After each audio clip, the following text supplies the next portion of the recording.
A veces la historia no avanza por la amistad, sino por la conveniencia. Y cuando la conveniencia se derrumba, lo que queda es traición, ruina y sangre. Imagina una sala abarrotada, puertas cerradas, puños golpeando la mesa, voces elevadas.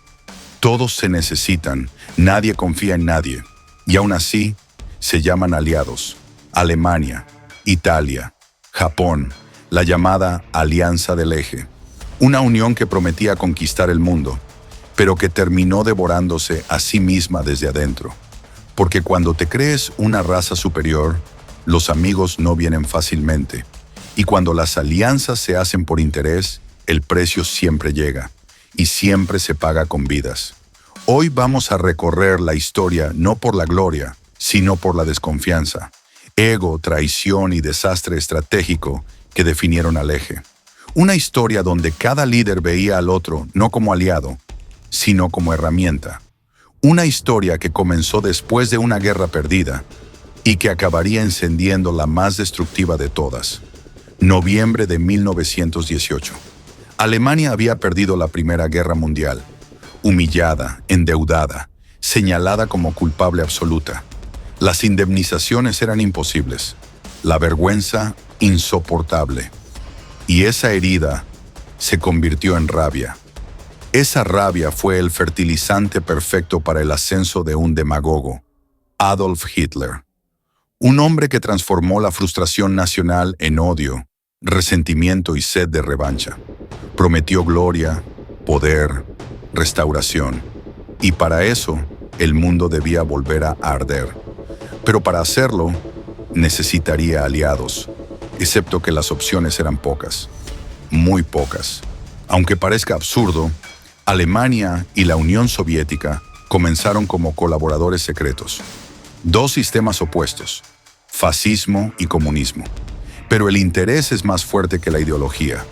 Mientras el Tratado de Versalles prohibía a Alemania rearmarse, la Unión Soviética abrió territorio para que entrenara en secreto y desarrollara armas. A cambio, Stalin aprendía sus métodos. Era una alianza silenciosa, fría, desconfiada. Ambos sabían que algún día se enfrentarían, pero por ahora se necesitaban.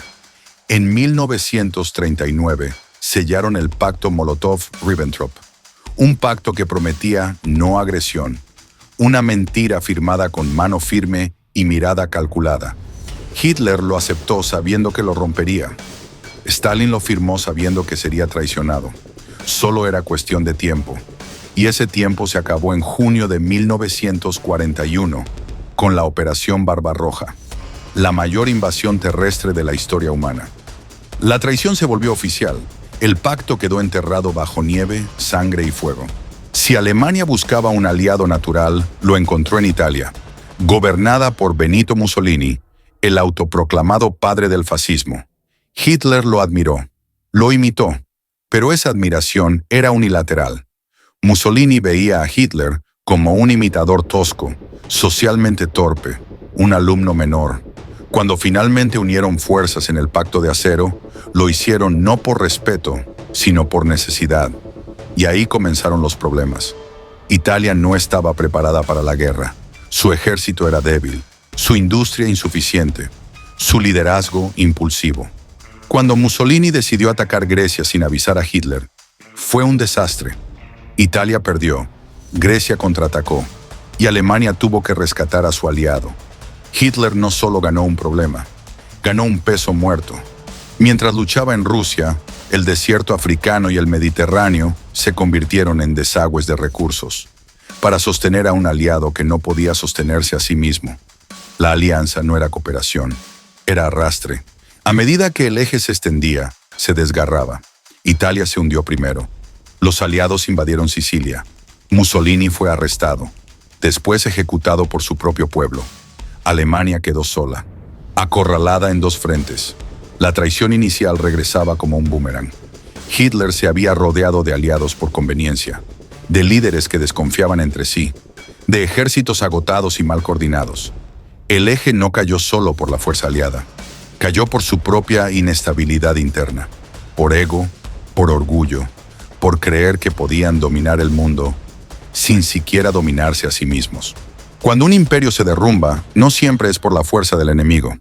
A veces se destruye desde adentro.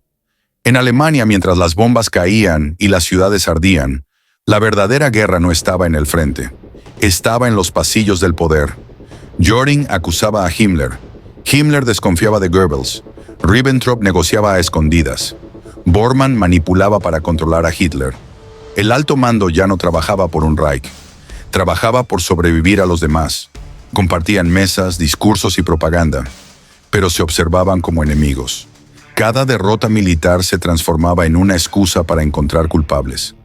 Cada ciudad perdida era un motivo para exigir sangre. La guerra dejó de ser contra los aliados. La guerra era contra el compañero sentado al lado. Se espiaban, se traicionaban, juraban lealtad al amanecer y al anochecer planeaban quién debía caer primero. El eje no necesitó enemigos para romperse. Se rompió porque nadie estaba dispuesto a morir por el otro. Mientras el mapa de Europa se teñía de rojo, el hombre que había prometido 1000 años de gloria se ocultó bajo tierra.